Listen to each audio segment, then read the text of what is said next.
On the 30th of June, towards late evening, I had a phone call that he has been released. You know, we were jubilating that he was coming home, so I had already prepared, got some things for him and all of that. And I waited and waited and waited and waited until late in the night. Even those people that went there, I was trying to, to give them a call. The call wasn't going through because of network. Only for me to discover that he was rearrested again. So that was it was a very big shock because I wasn't prepared for it, and I was wondering, children were outside waiting for him that day. So they stood outside and there was cold that day. So I had to gently tell them that was not coming, that things had changed. And that day, in fact, my heart almost broke. So the journey to the prison started. I got to Port Novo in the night. The prison room actually happened to be the most notorious, the most troublesome, hardened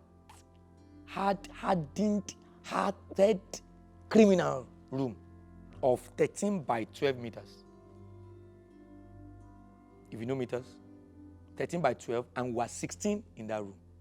I thank God for something that the Lord has gone ahead to prepare that place for me. You know, one of the inmates with me in Kobe that gave his life to Christ was put in that prison before my arrival. That guy, when he had my name, has already prepared the ground for me, because I was waiting, because I know what usually happens to every newcomer into the prison. They will beat you. They will welcome you by beating. Fortunately enough, when I entered, I was welcomed. I was welcomed. They know I cannot speak Ogun.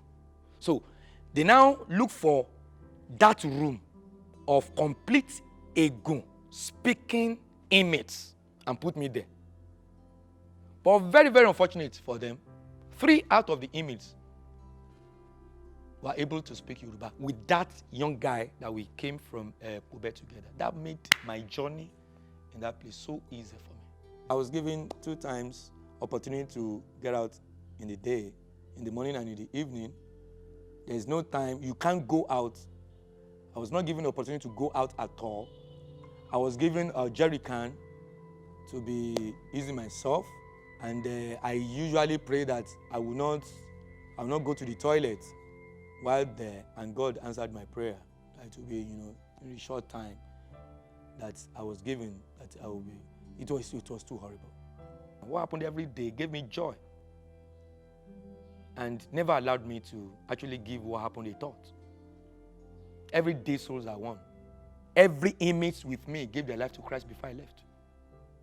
It gives me joy. We sleep in batches. This is the most notorious room. You understand me? Prisoners don't fight in the day. They are friends in the day. They fight in the night over there. Why? Because of space. Space, the little space. So some people will sleep. They will not want to wake up for another to sleep. So those that have been standing will be fighting. So you of course, come and hear the knocks now. So when I got in there, okay, I drew a timetable. Myself, you, and you will be the first batch that will sleep. You will stand up. When we wake up, you will sleep. We will stand up and this. So, and at the end of the day, the most noisiest prison room became the most quiet prison room. I'm so happy. And that happened because of conversion. I was not given access to my medications. I asked them a lot of time because they have prison clinic. You have prison clinic? I want to visit the clinic. They said no. This leg, I cannot sit. There's no chair. I have to sit on the bare floor and stretch this leg for hours. So every attempt to stand up becomes a problem. The knee guard is not available for me to use. There's no raised object that I can sit on. So every attempt to stand up becomes a problem for me. So I have to limp throughout. But it got to a day and I saw a doctor, not a pharmacist, a medical doctor with 2 soldiers. And they asked that I should take some pills, drugs. I said, no, I didn't complain to you that I have a headache. I can't take it. I cannot. They said that's how they use, of course, the inmates used to use it. Me, I'm not. I can't take it. So they left, only for me to see somebody coming in and spraying the room with a content. So the inmates told me, Pastor, don't worry. We are used to this. We will treat you. And they did treated me. Because they said that anytime they do something like this, the person will actually have kidney complications and go and die at home, even if they release him. I said, but Pastor, you will not die. When the consular came to visit me in the prison, I'm talking of Nigerian representative to Benin Republic, when she came with the ambassador to visit me, they saw me leaping. They asked me a question, and I told them that I'm having problem with my leg, and the lady said that she would talk with the prisoner's commander. And I saw her going in to that office to inform the prisoner commander about my state. But very, very unfortunate. But I forced myself to the clinic. The doctor in charge of the clinic was telling me that they cannot allow me to go to the prison hospital outside because of my case. That I'm a special criminal. And the commander said, they can't allow me out. And I said, no problem. I resolved to faith. I got a wind of my going to court very strongly. And the inmates with me told me that I would lose that case. I said, why? They said, because I don't understand their judicial system in Benin Republic. That is quite different from Nigerian judicial system. I said, how do I go about it? So one of the inmates sent one of the soldiers to go and get me one of their judicial system booklets, in which I studied for 2 days. I thank God that our Ogun State government actually planned to get a lawyer for me.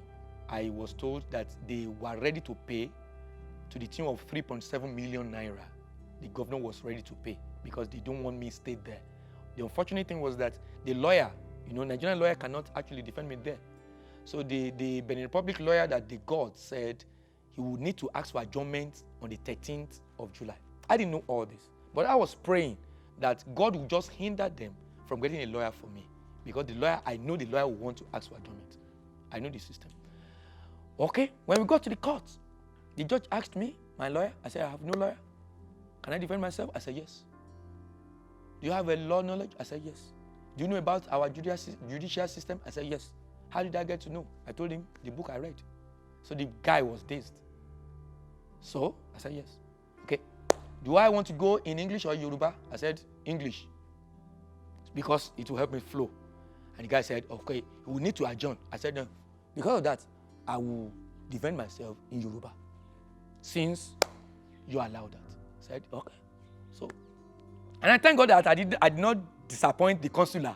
The table turned when I was cross-examining them.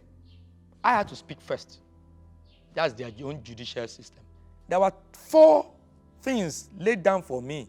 And the first one happened to be the protest. I helped protest on Benin Republic soil against Benin Republic government. So it will take me 6 years. The second one, that I built a house on Benin Republic soil, 2 years. That I had a school. I built a school on a Benin Republic soil, hosting Nigerian flag. That's 4 years. And the last one, that I took pictures of some of their infrastructures illegally. So, and I asked them, during cross-examination, I had to ask them, your proof.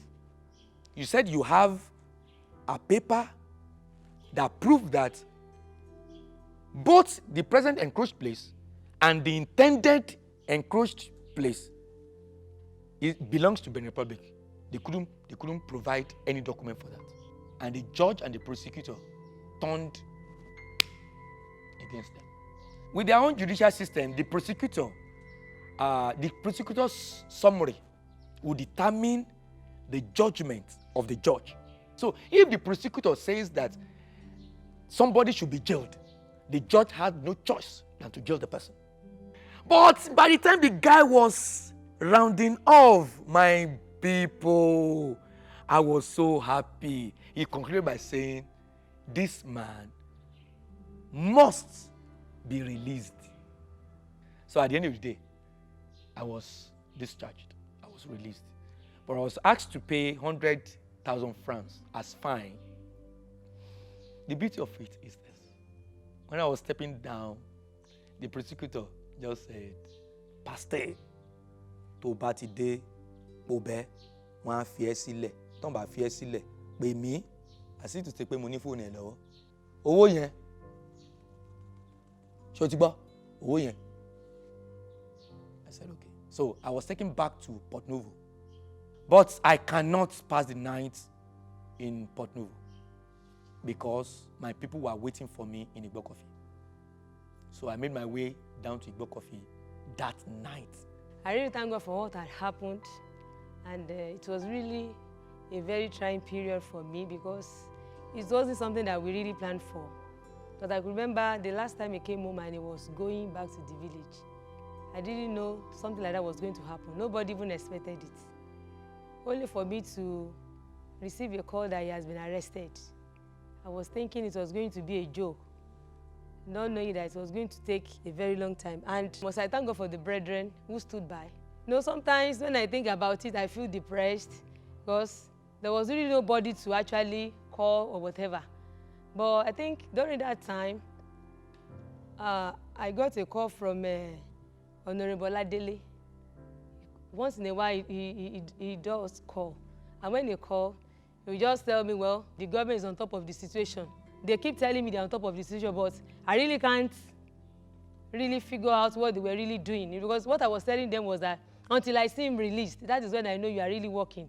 But I give God all the glory that at the end of the day, God took control with the help of people praying, you know, fasting, and so many things were done for him to be released. And I give God the glory that eventually he was released. And I give God the glory for the Nigerian government, for the roles that they played during the time he was there, because I learned moves were being made. It wasn't an interesting period for me, and even for the children, because at one time they were asking me, when they asked me about their dad, I just tell them, your dad will soon come, he will come, he'll be around. You know, the most unfortunate thing was that we were not even allowed to have access to him. There's some of the brethren that were going for us. Many times I tell them that I should try to link up with so I can speak with him. They never allowed it. It was always, you know, begging them to allow him to even, you know, speak to any of us at home. So it was really a very horrible period. But I thank God that at the end of the day, he was able to come out alive. On Friday, 16th of July, the Surveyor General of the Federation of Nigeria sent some surveyors. On Saturday, 17th, they were able to make it to Igbokofi. And I was happy when they told me that they actually had to fault that Pillar 74 even again, that Pillar 74 has been moved even some meters into Nigerian territory. So I think something is in the offing. And I believe strongly that at least with this, something will be done. It's a pity that all this while, Nigerian government, the federal government, did not know what has been happening there. It's a pity that the Boundary Commission has been misrepresenting Nigeria. I'm not missing words, because everything happening over there are totally unknown to the federal government. But I'm happy that something has happened.